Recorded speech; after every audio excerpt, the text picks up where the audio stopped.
हाँ, तो घर में लोग होंगे आपके, हाँ, वो आपकी राह देखते होंगे। तो बोले, हाँ, राह देखते होंगे। आप वापस नहीं गए तो क्या होगा? इन घोंसलों में वो बच्चे हैं पक्षी के, और पक्षी गया है घूमने। वो आएगा और उसको घोंसला नहीं मारा तो उसको क्या लगेगा?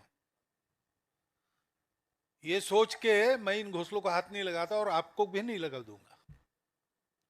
तो शेषन साहब ने कहा कि पहली बार मुझे फर्स्ट क्लास ऑफिसर होने का थोड़ी सी लज्जा लगी।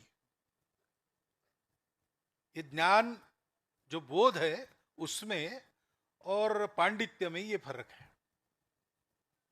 तो हमारे यहाँ भारत में सर्वत्र पंडित लोग ऐसा नहीं है, विद्वान लोग है ऐसा नहीं है, परंतु जानकार लोग सर्वत्र है।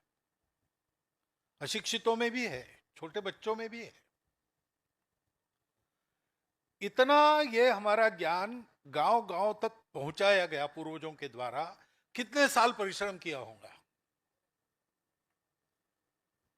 इतना बड़ा परिश्रम होने के बाद ये संस्कृति, ये धर्म, ये अध्यात्म, आज हम लोग उसका लाभ ले रहे हैं।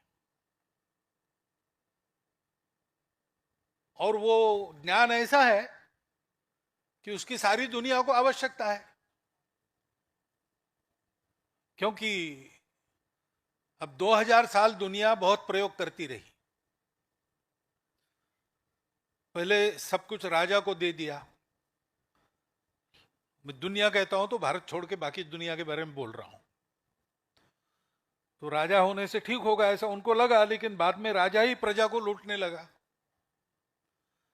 तो फिर उन्होंने कहा कि राजाओं का राजा भगवान है, उसकी मानेगा वही राजा ठीक है, जो नहीं मानेगा वो नहीं ठीक है। और इसलिए फिर भगवान की भक्ति के आधार पर तरह तरह के रिलीजन, उनके आधार पर जीवन, ऐसा प्रयोग चला। लेकिन जीवन में शांति पैदा करने के लिए चले और खून की नदियां बहाई, ऐसा हो गया। बाद में कहा कि ये भगवान वगैरह क्या है, हम विज्ञान वाले हैं। भगवान को तब मानेंगे जब लेबोरेटरी में हमारे टेस्ट ट्यूब में भगवान आएगा, तब, नहीं तो नहीं मानेंगे।